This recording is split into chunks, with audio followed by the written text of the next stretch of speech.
Going on? It's That's Way Media coming at you with another video. Hope you guys are having a good day, because I am. But when is it gonna stop? All this drama between Canelo and Ryan Garcia. You'd hate to see it happen, Eddie Reynoso. It's a whole thing. I recently did a video about how Canelo was talking about not talking about Ryan Garcia, but talking about Gervonta Davis, saying it was one of his favorite fighters to watch. He's aggressive, all that. He's a good fighter. A lot of reporters and boxing critics had something to say, like, oh, he's poking fun at Ryan Garcia. Maybe not. Maybe it's genuinely one of his favorite fighters. It's Gervonta Davis. Sold out the Barclays Center, put on a hell of a performance against Rolly Romero, and got the job done. Ryan Garcia was in attendance. Ryan spoke to Leonard Ellerby, saying he really wants to fight. Doesn't matter. He doesn't care about Golden Boy as long as this fight takes place eventually. That's his main goal. At least that's what he's saying. Ryan Garcia was also asked in an interview about how he feels about Gervonta Davis fight happening. He says he wants it once he gets through Fortuna.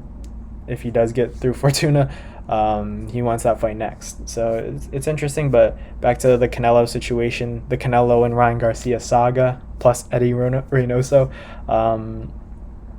Canelo said. So he said he was his favorite fighter, and then Ryan Garcia was asked about the Triple G and Canelo fight, and Ryan said that he thinks that he has a feeling, at least, that Triple G is going to have the fight of his life and pull off an upset win over Canelo.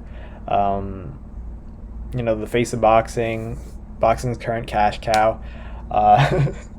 But Canelo, and then these reporters they hear the drama, they don't twist it, but I don't think it was any spite coming from Ryan. It was just more of like a maybe a little bit of spite, but mainly just, I think that's what he feels like. He feels like maybe Triple G can pull it off. We don't know what the thought process is. So obviously a reporter asks Canelo, hey Canelo, did you hear what Ryan Garcia said? And he thinks that Triple G is gonna pull off this win against you. And then Canelo said, he's a little kid. He's just mad that he's not on the team anymore. But Ryan Garcia left Eddie Reynoso. That's at least what we're being told. Was that not the case? Was Canelo or Eddie Reynoso vocal about Ryan Garcia not working hard and maybe taking him out of their gym in general, like as a whole, and then Ryan Garcia put out a narrative? We really don't know. But it seemed like the narrative was that Ryan Garcia left just because it was more of a timing and training issue. When Ryan would want to train, Eddie Reynoso wouldn't be available. So if that's the case, then I respect Ryan's decision to go with Joe Goossen. Joe Goossen being not a friend, but I'd say a friend, a longtime friend. But he also trained Ryan Garcia when he was younger at Tangoose Boxing Gym.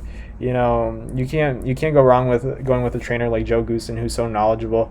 Trained Castillo in that fight against Corrales, crazy, one of my favorite fights to go watch back, even though I even born, I don't even know if I was born during that fight, but I love to watch it. He says you got to get on the inside on him now, like that's a legendary corner moment. But it's just, I don't like to see Ryan Garcia and Canelo, just because you saw them being so cool. It was like a really, like, not a father son, but like big bro little bro kind of dynamic that they had, stablemates.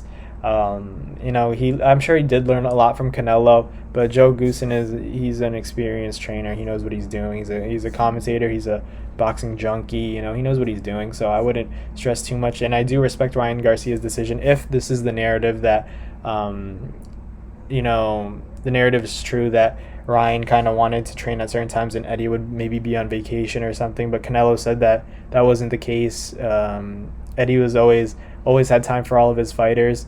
And that Ryan would just come in, maybe shadow box a little bit, get in the ring, move around, but then he would leave afterwards. So if that's the case, that doesn't look good on Ryan's part. But I'm always a fan of both Ryan and Canelo, and it's kind of sad to see that their relationship isn't like broken. I don't think it's broken. It's just it's a little wavy. But that happens in the sport of boxing. There's not really. Friends are never as close as they seem. At the end of the day, it's a business. Guys want to get better. They want to challenge themselves, surround themselves with greatness, and sometimes it doesn't work out for the better. It's an unfortunate situation, but it's the reality of boxing. That's the reality of life. It's hard to make friends. Friends are You never really know who your friends are until the situations get tough and you're at your low point, or they're at their low point. If you're at your low point and your friends are still around, then that's just testament. So maybe some waves in their relationship, but hopefully they figure it out, because they're both very entertaining fighters, and I'm sure deep down they respect each other and have some love for each other. So yeah, it was just a little breakdown of Canelo and Ryan Garcia. This a little bit of animosity between them two. Canelo and Eddie Reynoso, and then kind of a bit of a blockade between them and Ryan Garcia. But it is what it is. Who knows? Maybe in the future they'll link up again, train together. Who knows? I think that would be good for both of them, just because they're both superstars and they have a lot of attention surrounding the boxing world. Are they the most skilled fighters? We'll see. I still think he's way up there. It's just I think that the opposition, in terms of talent, isn't as great as it used to be in his respective maybe 160 to 168. But as he went up to 175 against Bivol, he lost the fight, but he did take a big leap and a big risk, which you have to respect. And Ryan Garcia kind of getting into the mix with the lightweight division, and putting his name back out there, fighting against Emmanuel Tego, getting that win. Not the win that everybody expected, but Tego was definitely on his bicycle a little bit. Not even pop shotting Ryan, but once he fights Fortuna, hopefully he wins in devastating fashion. Then we could see a Gervonta Davis fight. Crossing our fingers always, but we're trusting the process. But yeah, that's basically all I wanted to cover for this video. I want to thank you guys for watching. Like, comment, and subscribe. Thank you all for the constant support. I'm gonna keep pumping out these videos. They're always fun to make. I'm trying to just cover the most intriguing and interesting topics that we can kind of dissect, and then I want to hear your guys' comments about it. So comment below what you guys think about this whole Ryan Garcia and Canelo beef, if you will even call it that. Thank you all for the constant support, and I'll see you guys later. Peace.